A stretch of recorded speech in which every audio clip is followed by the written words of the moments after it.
cause of death was determined as being several significant blows to the head and blood instrument, suggesting the man was dead, or at least seriously injured before sinking to the bottom of the riverbed. The description of the victim was difficult to determine at first, as his body had decomposed so significantly that fingerprints and facial features had eroded.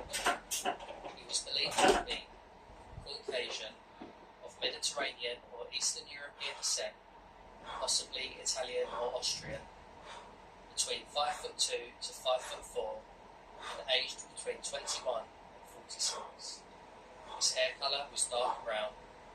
He had straight teeth, one of which was missing and most likely removed when he was young, with no fillings. He had no personal belongings on him other than a packet of cigarettes and a lighter, whilst his clothes were an Everything Australia polo shirt and no sweat tracksuit bottoms. A facial reconstruction was done based on the man's bone structure, with the images circulating on TV and newspapers in the hopes that someone would recognise him. Using the skull of the victim, scientists were able to create a physical model of what they believed the man looked like, would later go on to create a digital composite based on this estimate. With forensics completely in the dark on the man's identity, he was only known at the time as unknown human remains E48293, although he became widely known to the public as Black Man, due to the manner in which he was found attached to the steel crucifix. The so-called crucifix, which has conflicting pictures and descriptions, was reportedly as follows. It was made from a 1.82 metre length of flat metal onto which someone had welded two cylindrical solid metal bars.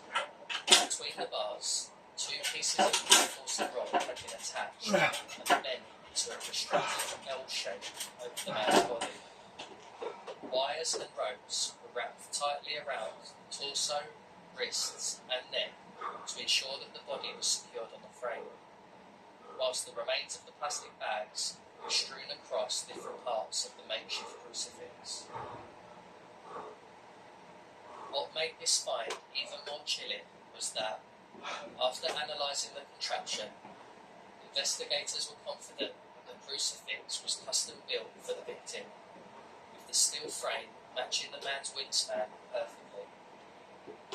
It was also far too heavy for a single person to have lifted and dumped into the river, which suggested that more than one person was involved in the death of Black Man.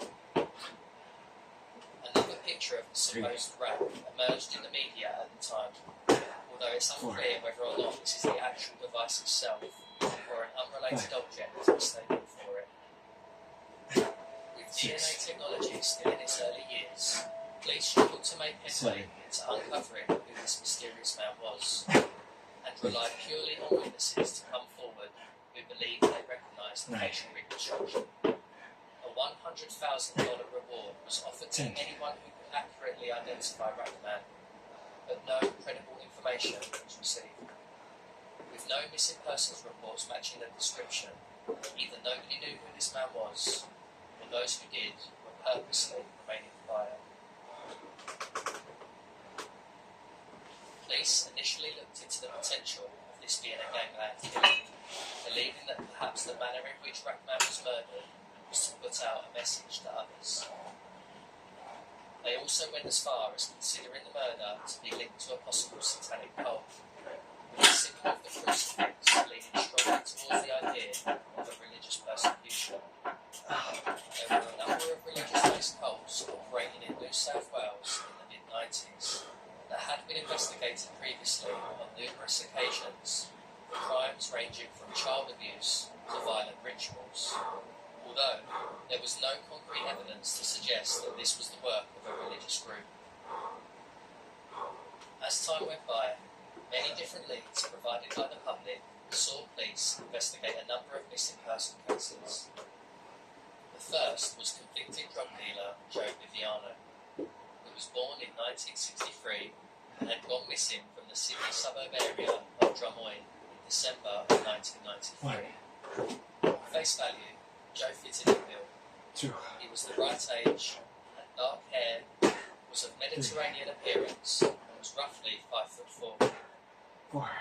Members of the public, considering he looked like a facial reconstruction, were pleased looked into this lead closer, but were unable to track Joe's dental records, meaning they had to turn to DNA samples for confirmation. Unfortunately, these samples didn't match with Rackman, and so police carried on looking for other potential leads. Another potential match was Greek businessman Peter Patrice, who was last seen near King's Cross in April 1991. From their inquiries, he may have been involved in a drug gang-related incident, which led to his demise. The final possibility was that the remains were those of a known gambler by the name of Max Tenchevsky, whose partner last saw him in January 1993 at Newtown, Sydney. At the time of his disappearance, Matt was in possession of $1,800 in cash, which supposedly wasn't enough for him. He allegedly travelled to the Gold Coast regularly to go on gambling binges, but always come home a few days later, regardless of how successful his outing would be. In January of 1993, however, Max never returned. With DNA unable to prove definitively that either Brian or Tenchevsky were the rat man, police continued to search for answers, but with no clue on who he was, E48293 remained at the Glebe Moor nearly a quarter of a century, waiting for the day he would hopefully be named. 24 years later, he finally was. Want to create an online store but you're not sure what to do next? Skip the complex setup process and get straight to business with managed e-commerce hosting from Hostgator. It's e-commerce hosting, but with more. Quickly and easily fill your site with search-friendly content and explain product descriptions written by an AI content creator. Increase sales and turn visitors into customers thanks to lightning page load experience. Plus, there's plenty of room to grow if you've got one product, hundreds or thousands. With a 99.8% uptime guarantee, give your orders knowing your store will be serving customers for you 24 hours a day, and it will be protected by the latest security. After years of development in DNA technology, the identity of Rackman was revealed in August 2018, and it turned out that a previous guess on who the man was proved to be correct. New South Wales Deputy State Coroner Paul McMahon officially ruled that the mysterious remains belonged to 37-year-old Max Tenchevsky, a prolific gambler from Newtown who disappeared during a trip to the Gold Coast. Little is known about Tenchevsky prior to his disappearance, although there was no evidence to suggest that he had any connection with the criminal underworld in Australia. He was known to carry some debt due to his addiction to gambling, but the exact sum of his arrears are unknown. All that is known is that Tenchevsky withdrew $1,800 from his accounts on the day he went missing, presumably to use in his ventures in the Gold Coast. And it's likely that money was either lost or stolen leading up to the fateful day he was found on the crucifix. At this point, it seems that little progression has been made to finding out what happened to Tenchevsky, with people still theorising why and how he ended up in the Hawkesbury River. It's strongly theorised that the manner in which Tenchevsky was killed and then crucified suggests that he may have been victim to a gangland-style killing, with police initially considering that idea when the body was first discovered. Some believe that, being a gambling addict riddled with debts, Tenchevsky may have owed money to the wrong type of people, and after failing to pay them back, it could be that his killers decided to make an example of him, sending a message out to anyone else who owed them money that this would be their fate if they failed to meet demands. Unfortunately, no evidence backs up these claims, and no further information has come to light on what happened to Tenchevsky, his death remaining a mystery to this day.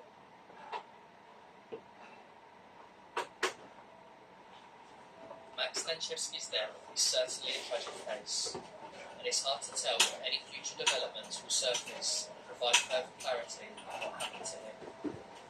Unless someone comes forward with verifiable information, Tchaikovsky's fate will most likely remain a mystery forever. In Australia, forever wonder eternally so dreadfully. Whilst that part of the puzzle remains incomplete, at least for now, we can say that the rat man of Hawkesbury River finally has his identity back, and won't be just labelled by a number or a nickname. Instead, he can be rightfully remembered as Max Tchaikovsky of Newtown, Sydney, and he can, at long last, rest in peace.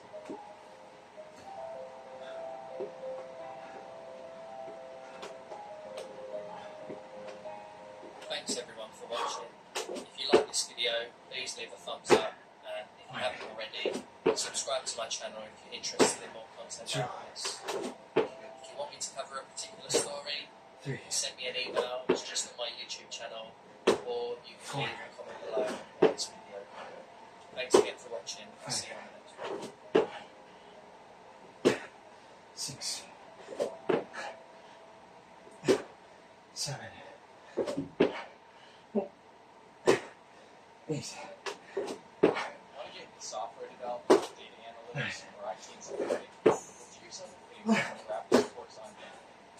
Just to get your 5 months. If you don't know, if you manage to get past that, you get another stupid flying stage. After this, your opponents get pissed and try and kill you in the hangar, so you fight them off in a gallery shooter stage. This part isn't that bad, but guess what's after this? That's right, another broken, half-baked, poorly designed flying stage. Screw this game.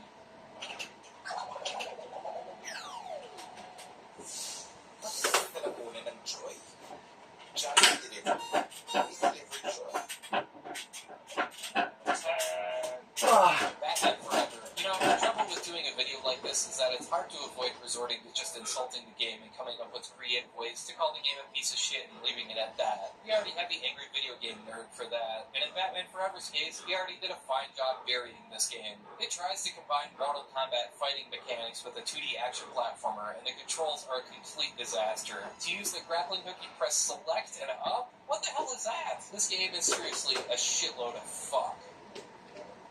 Bye! Pro quarterback. Here's an example of a game where I don't even need to say anything. Just look at this. Look at this! How can graphics and a frame rate this bad get past testing? The Super Nintendo had some bad sports games. Street Hockey 95 is up there too. And of course, Bill and Gears Combat Basketball. But Pro Quarterback is the worst of the worst. Captain Novelin. Here's a game starring a superhero who exists to teach kids about diabetes. He avoids aliens who look like junk food, like donuts, while maintaining a healthy diet to keep his blood glucose at a normal level. Now, okay, that's weird, but it seems noble enough, right? The problem is that this game looks and sounds bad even for an NES game, and literally all you do is jump and collect healthy food. The issue with most educational games most of the time isn't that they're educational, it's that they're just dull as dishwater, or in this case, just plain bad. 7. Street Combat. I'm not sure you can get more 90s looking than this game. I mean, dear God, look at these guys. Yeah, this is another one-on-one fighting game, and it's as generic as it gets. It's developed by Iron, who made good games like the R-Type series, but it's clear they were just hopping on the fighting game bandwagon with this one. Street Combat looks bad, plays clumsy. I mean, you press X to jump for some reason. You only get to play as one guy, this blonde mullet dude named Steven. I mean, jeez, what were you thinking? This game is terrible. 6.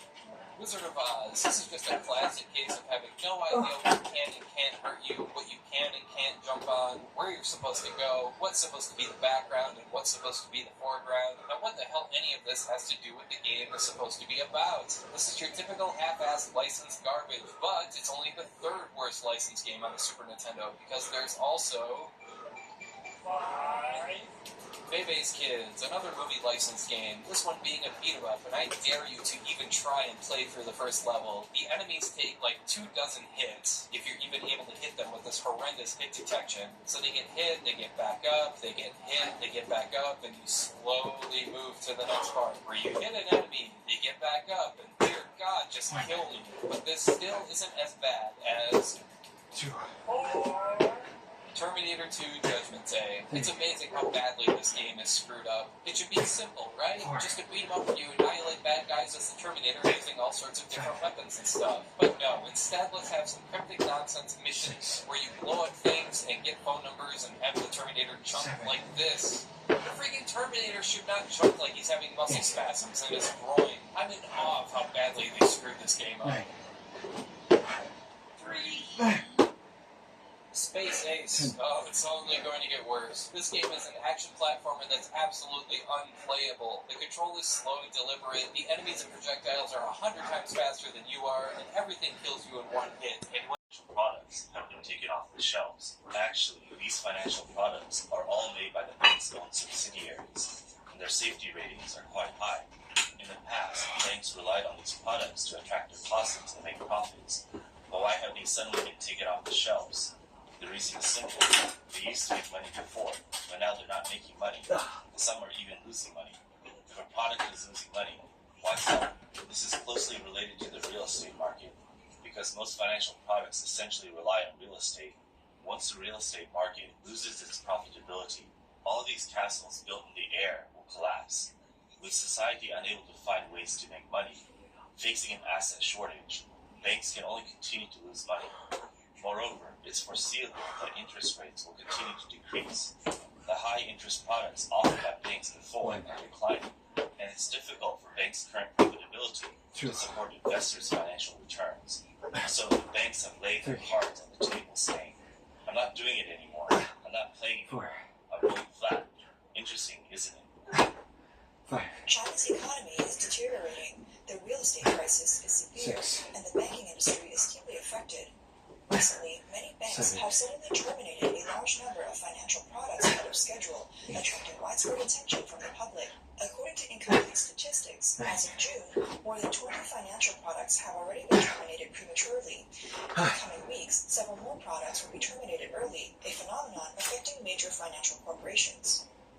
China Post Global announced on June 11th that its Postal Savings Wealth Wisdom Home New Customization No. 6 RMB financial product is scheduled to be terminated early on June 17th, 2024, whereas its original maturity date was June 17th, 2029. Prior to China Post Global, Ningxiang Bank announced on June 4th the premature termination of its Mutual Fixed Income Class 2-year closed 150th financial product, effective June 11th. China Construction Bank also announced the premature termination of its CCB, Wealth Management Stable Bay Area Value Investment, while the regular open second financial product on June 21st and another financial product to be terminated on July 12th. Among the prematurely withdrawn financial products, some had been established for only over a month, while Shaw Wealth Management announced in June the premature termination of 2 financial products, both established in April this year. Just this past May, both products also announced rate discounts, adjusting the annual fixed management fee to 0.15%. Since the beginning of this year, almost every trading day has seen announcements of several products being terminated prematurely. According to data from PUI Standard, as of June 13th, there have been a total of 1,053 net value type financial products terminated prematurely this year, compared to 878 during the same period last year, an increase of 175, or almost 20%. Other data shows that in 2023, more than 2,000 financial products were terminated prematurely, most of which were fixed income products. A financial manager at a commercial bank, John King, explained that the so-called premature termination of financial products refers to the phenomenon where some fixed-term financial products terminate their contracts before the agreed term expires, or some indefinite-term financial products no longer continue to perform their contracts and are liquidated prematurely. According to mainland media reports, the premature termination of financial products by banks has sparked consumer dissatisfaction. Ms. Wong said that sometimes, if you don't notice the text messages, the funds that are terminated early may not yield any profits. After discovering this, one has to rearrange the funds, which is very troublesome. A financial planner in Jinan, Li Na, stated that the premature termination of financial products significantly impacts investors. On one hand, it may mean investors cannot obtain expected returns and can reduce losses from underperforming financial products. On the other hand, if investors haven't arranged alternative financial plans, the refunded funds may lay idle in their accounts, generating no profit.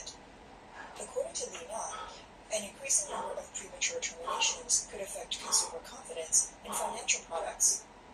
Banks' financial management companies need to continually enhance their investment research capabilities, cultivate investment research talents, and improve risk management levels. They should enhance their understanding of macroeconomic situations and financial markets, adjust and optimize asset allocations and investment strategies promptly based on market and client changes, and optimize product structures. For investors, before purchasing financial products, they should consider their financial status, risk tolerance, expected income, liquidity needs, and understand the contract to invest rationally. The Ray-Shin Home Financial Research Institute stated that aside from structural and target market products, premature terminations of most financial products leave investors with a negative experience, disrupting their investment plans and requiring them to spend additional time selecting products. It also reflects operational and investment research capability issues among managers, leading to unsustainable product operations. These financial products are all issued by state-owned subsidiaries, with banks originally relying on these products to attract funds, while terminating them prematurely 26, unless these banks have independent financial management subsidiaries. This new directive represents the latest measure by the Chinese Communist government to control risks in the vast banking wealth management industry. Over the past few years, this industry has been a target of regulatory crackdowns aimed at combating shadow banking activities. The latest directive also mandates small regional banks to standardize wealth management operations and invest funds in capital markets in a compliant manner. Additionally, it requires banks to clearly separate wealth management operations from other business activities to eliminate any implicit guarantees should these investment products perform poorly and require bank intervention. However, specifics of this new directive have not been publicly disclosed. The China Banking and Insurance Regulatory Commission, CBIRC, introduced the Commercial Bank Wealth Management Business Supervision and Management Measures and the Commercial Bank Wealth Management Subsidiary Management Measures in 2018, requiring banks to establish subsidiaries dedicated to wealth management operations. However, no specific timetable was set for banks to comply. Since the introduction of these regulations in 2018, major state-owned banks and large national commercial banks in China have established independent wealth management subsidiaries. However, If you want to learn Python for a career in data science, IT, or engineering, then you need to complete Python Bootcamp course on Udemy. These videos and practice exercises will learn out the fundamentals and so much more.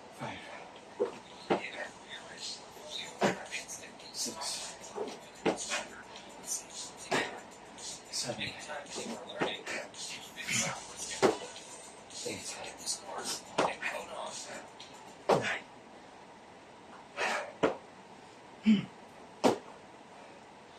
most small local banks have yet to follow suit. The expectation of continued low interest rates has been widespread, and recent actions by some small and medium-sized Chinese banks to continuously lower deposit rates seem to confirm this trend.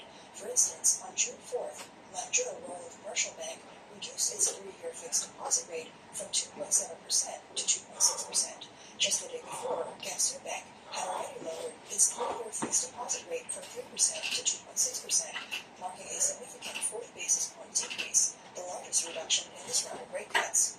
Furthermore, on June 1st, Shanghai Royal Commercial Bank in Guangdong, Pinle Royal Cooperative Bank in Guangxi, and Fengchun Royal Commercial Bank also lowered their 3-year fixed deposit rates to 2.2, 2.8, and 2.8% respectively.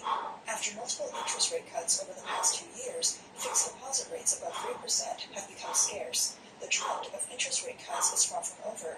In the first quarter of this year, the net interest margin for commercial banks was 1.54%, down 15 basis points from 1.69% in the fourth quarter of 2023, hitting another historic low.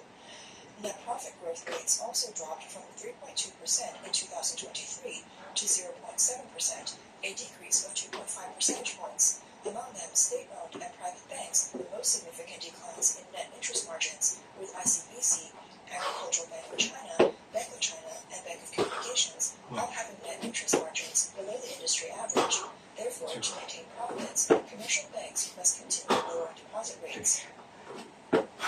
Additionally, on June 14th, the People's Bank of China released financial data for May, showing that the broad money supply in M2 was 301 trillion yuan at the end of May, a year-on-year increase of 7%, marking the lowest growth rate on record. Narrow money and one balance was 64 trillion yuan, a year-on-year decrease of 4%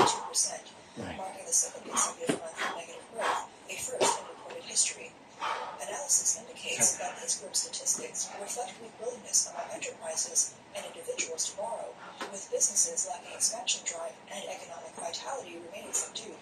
To stimulate economic growth, further reductions in loan interest rates are necessary. The current phenomenon is that even with deposit rates near zero, people still prefer to keep their money in banks. However, widespread saving without spending has frozen monetary circulation. As a result, no matter how much money the central bank prints, both businesses and households use it to repay debts rather than for consumption and investment. Furthermore, the trend of early repayment of mortgages is intensifying. In April this year, the repayment rate of residential mortgages reached a historic high of 37%. Analysts believe that as a result, whether it's deposit rates or loan rates, the public generally expects further declines in the future. Banks continuously withdrawing high-interest deposit products and high-yield wealth management products are preparing for the arrival of a low-interest rate era, perhaps an era when nothing earns profit is truly approaching. The Chinese economy is deteriorating, financial risks are increasing, and banks and other institutions are under tremendous pressure. According to media reports, China's banking industry is undergoing an unprecedented reshuffle. Within a 7-day period, ending June 21st, 40 world small and medium-sized banks have been absorbed, merged, or dissolved, including 25 world commercial banks and 15 village banks. Among them, in Mongolia, Zhonglangqi Huizhe Village Bank was dissolved and acquired by Orders Bank. Mingsheng Bank acquired Weihe Guominsheng Village Bank and established a branch. Zhongguan World Commercial Bank also absorbed Huizhou Zhuhai Dongting Village Bank and Doubandalan Dongting Village Bank. Especially recently, the World Commercial Bank has been approved to absorb and merge 36 small and medium rural bank institutions. 9. At the end of May, the Rural Small and Medium-Sized Bank Supervision Department of the China Banking and Insurance Regulatory Commission published a signed article stating the Regulatory Bureau shows that a total of only 894 bank branches were established in the first 5 months of 2024. Lo Feipeng from the China Postal Savings Bank Research Institute commented that the banking industry's net interest margin is at a low level, profitability is declining, which increases the pressure for capital replenishment. Following some branch institutions to exit the market can reduce banks' operating costs. On March 19th, Zhejiang Bank announced its performance forecast, stating that its net profit for 2023 is expected to decrease by not less than 30% year-on-year. According to mainland media reports, Zhejiang Bank's non-performing loan ratio has been rising for 2 consecutive years, increasing 2% in the third quarter of last year, and its provision coverage ratio has been continuously declining. The provision coverage ratio reflects the bank's ability to cover potential loan losses, also known as the adequacy ratio. Enterprise early warning data shows that as of the end of September last year, Zhejiang Bank's non-performing loan balance was 6.8 billion RMB, and the non-performing loan ratio was 2.27%, with a provision coverage ratio of 133%. The Economist reported that Zhejiang Bank rarely informed investors that due to poor loan performance, its profit for 2023 may decrease by 30%, which is typically undisclosed by mainland Chinese banks. The report said that Chinese banks lent bad loans to asset management companies. As a way to handle the bad loans, the contracts signed by both parties attempt to avoid purchasing bad loans that may have credit risks, but due to confidentiality clauses, the details of such transactions have not been disclosed to the public, even to the courts. The banks involved in such transactions appear to be addressing the bad debt problems, but in fact, they are concealing the issue of bad debts. Ben Chaoyong, professor at the Department of Finance at the National University of Singapore Business School, assistant professor Wang Tian, and associate professor Miao Huang from the Business and Finance at Renmin University of China, warned that over time, these problem loans will continue to accumulate. For hundreds of banks in China, they are like time bombs waiting to go off.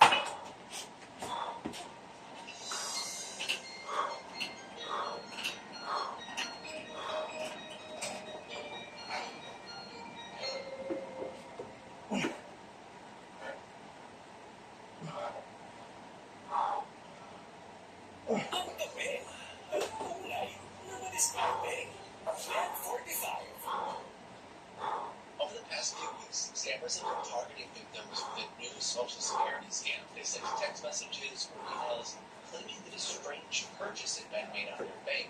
But when you call them, they claim your identity has been stolen. You haven't opened an account in Chinese, so someone is using your social security number and your name. At played along with them, pretending to be a clueless older woman. following their script, taking cash out of my bank to convert to Bitcoin, and at the last possible second, right when they thought they'd get my money, I would. While he's flagging back to the One. bike. Come here, grandma, name, brother. It's simple. This scam and many others have been saying that our identities to one. Maybe that's Four. because every 6 seconds, someone is a victim of identity theft here in the U.S. That's according to the FTC from 2021. It's already a fear, but scammers amplify it Seven. and try to take advantage of it. I partnered with Aura last year because I believe their product can help. They actively monitor you and your family members' identity and will give you alerts if something happens. It's better to know right away than receiving calls from scammers or getting letters in the mail that say someone opened a bank account today. That happened to someone in my family. Actually, just a couple weeks ago, I was signing up for a service and I gave them a bunch of my personal information. I got an alert from Aura 2 minutes later saying that someone was looking at my identity. I got nervous for a second and then realized it was the company that I just gave my information to. But it is good to have someone watching my back. If you sign up using the code KIMBOGA, you'll get an exclusive 21-day free trial. When you set up the app, you get a free credit report and see parts of your identity have already been leaked online or the dark web. They can even help you start to opt out and remove that information. Aura has been a big supporter of my stream and these videos, and feels particularly relevant when these scammers pretend to be federal agents from the Social Security Department.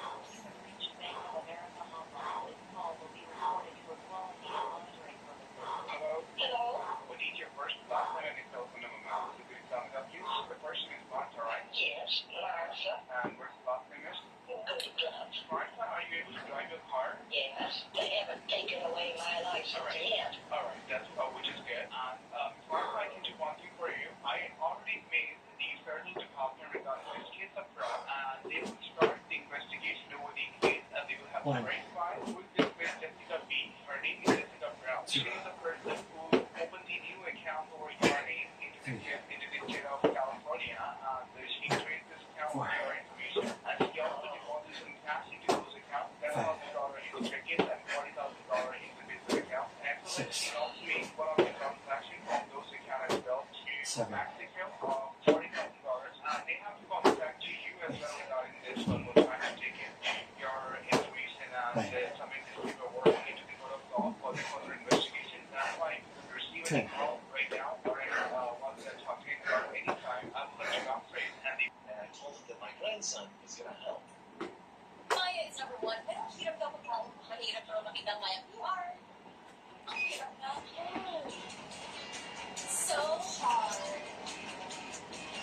O diba ang hirap?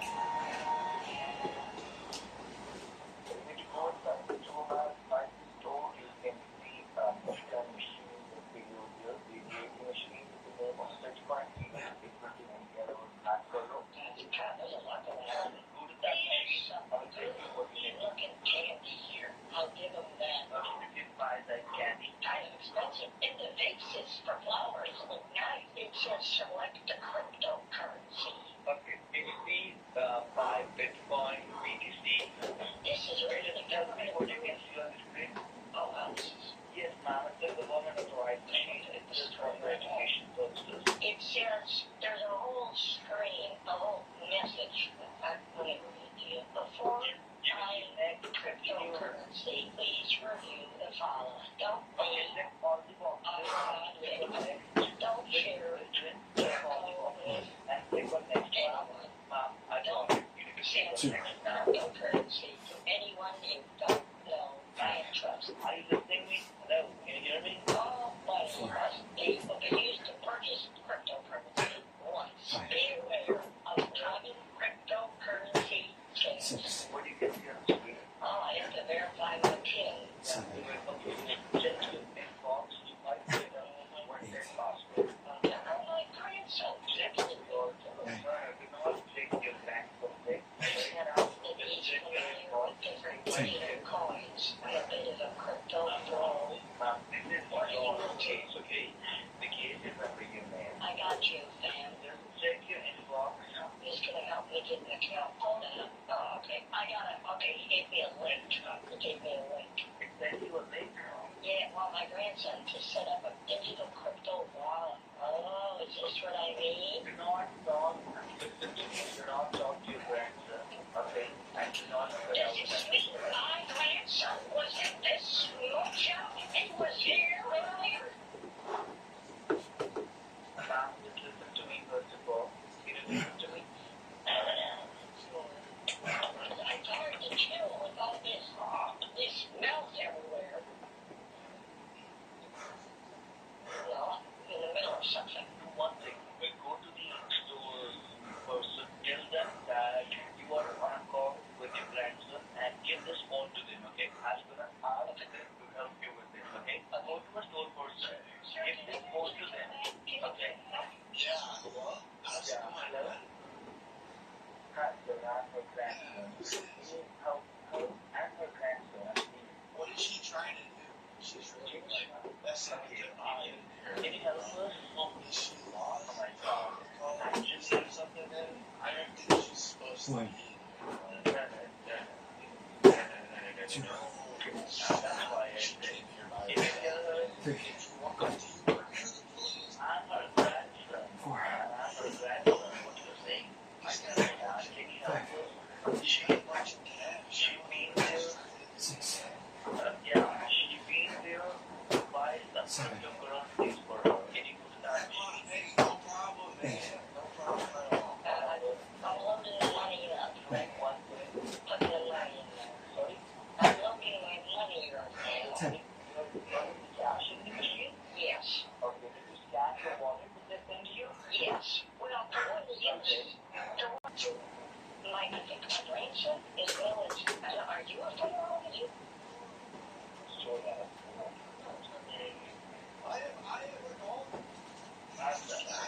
well, listen, I got all the pre-registered, all the proper registrations, man. We're legal, like, if you're like, That's good. Well, that's you gotta tell me she's in